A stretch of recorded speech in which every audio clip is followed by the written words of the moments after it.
Hello everyone, it's Benny here, and in this video we're going to be talking about looping. So what in the world is looping?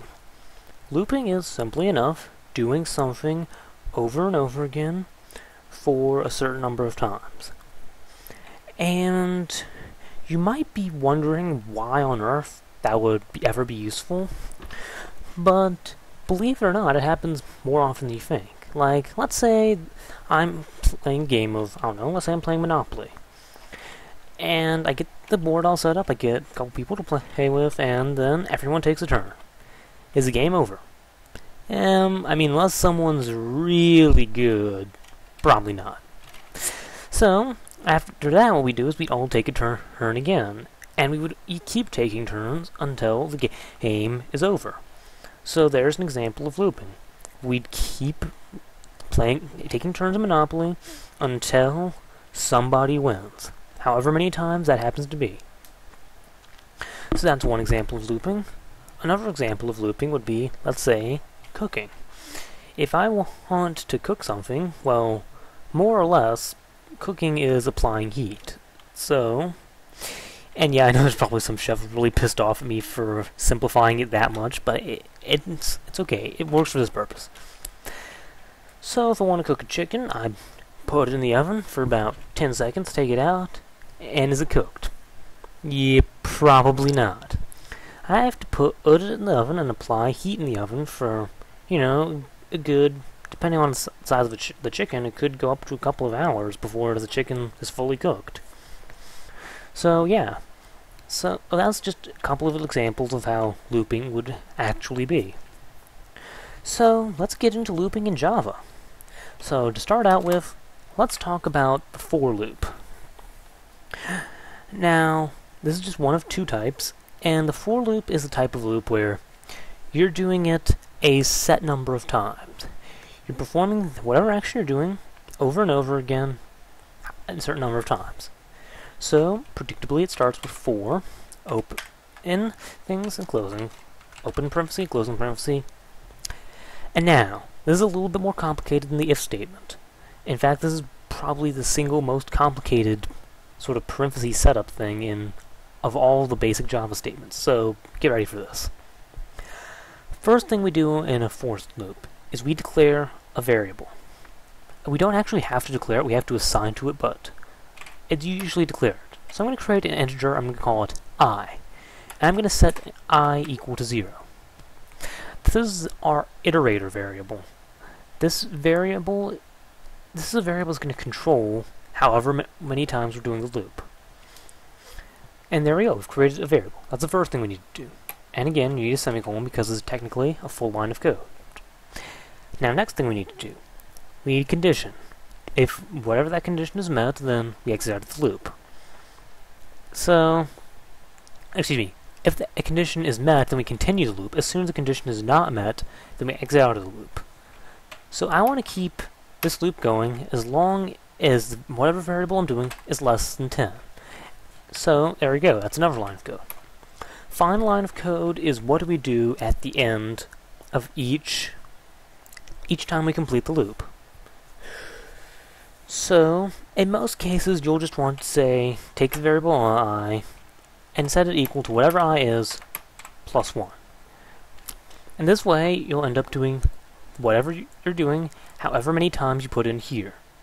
There's actually a simpler way of doing this line of code here, because as it turns out, adding 1 to a variable is a really common operator, so Java gives us a bit of a shortcut. We can just say I plus plus, and that adds 1. So there we go, this is how we set up a for loop. And you need braces, just like the if statement, and also the if statement rule of one line also works in for loops, so just in case you only had one line, you can do that. So again, just like the if statement, everything inside here will be executed each time in the for loop. Everything outside will be ignored by the for loop. So I'm just going to print something out. I'm going to print out hi mom, because why not?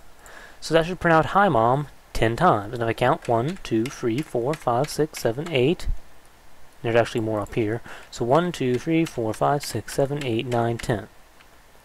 So there we go. it printed out "Hi Mom" 10 times.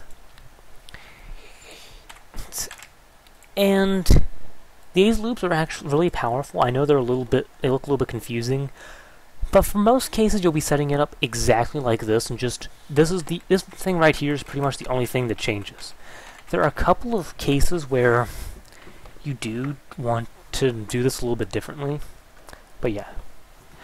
Another thing about the for loop is I is a variable, so if I wanted to add I, "Hi Mom, time number," and I'll just add on the variable I. So this will actually explicitly state which iteration we're on, and it starts counting at 0 because we initialize variable I to 0. But that's okay, it's still doing it 5 times, that's what's important. And yeah, so again, this is pretty much identical in every case except this right here is changed, and sometimes variable name is changed. So if you don't really understand what this is doing, that's sort of okay, but yeah, it's probably better if you know that. So that's that's the first type of loop. Second type of loop is something called a while loop. Now this actually works a lot like an if statement, except instead of doing the thing, I'm sorry.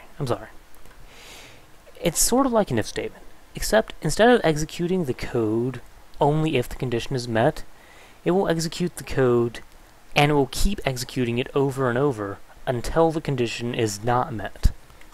So if I say while A is over 9,000, then this will execute whatever's in here again and again until A is no longer over 9,000. Now, you might be wondering what happened if I just executed it right now. You might be wondering, well, when would it ever end? The answer is never. It would never end because A would always be greater than 9,000 as long as we're in this loop. So if I wanted to say do it's over 9,000 example again, and just hit run, then you'll notice it's just going on and on forever. And this is called an infinite loop. It's really bad to have an infinite loop in just about every case. So I in fact have to explicitly try and close this because in fact I don't think it's going to let me. Now there we go. Yes, I want to exit out of close it. There we go. So I had to explicitly exit out of that because it was just doing it forever. Now if I scroll up, you'll see it was doing it forever. So yeah, you do not want an infinite loop. So I'm going to do a minus minus, which if you understood what this did, you may expect this does. This takes A and sets it to whatever A is minus 1. So it does this. That's again a shortcut. Because subtracting 1 from a number, also a very common operator. So there we go.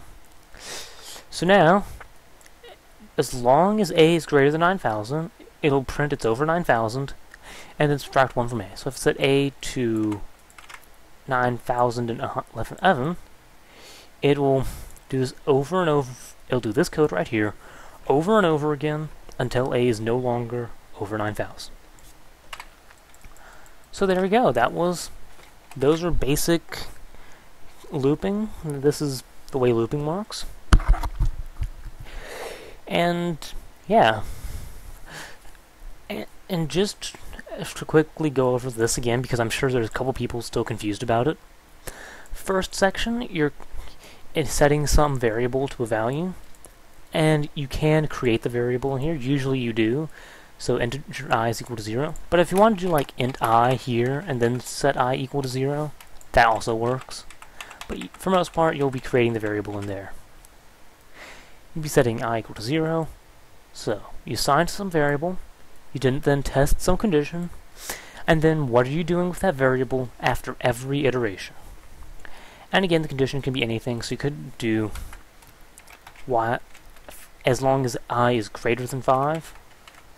But you know, in this case, I is less than 5 is good enough for me. And again, make sure remember, this executes only as long as the condition is true. Not as long as it's And, yeah. So I think that should be just about everything. And, yeah. So I would like to congratulate you if you get into this video, because you've mastered just about all the basic operations you do in Java and stuff. So yeah, these are pretty much all the basic things you do in Java.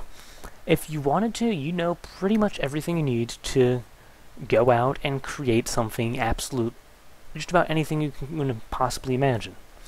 Now, I don't recommend you do it just yet, because first off, it will be really difficult using only this, and second of all, it would take you an absolutely incredible amount of code to do, and Java does a lot of things to make it so that you can do a very large number of things using a very small amount of code. So, yeah. But this is pretty much the basics, and yeah, I hope you enjoyed. And in the next video, we'll start getting into slightly, they won't be that advanced yet, but we'll get into some of the more complicated and abstract things in Java. So thank you, see you in the next video.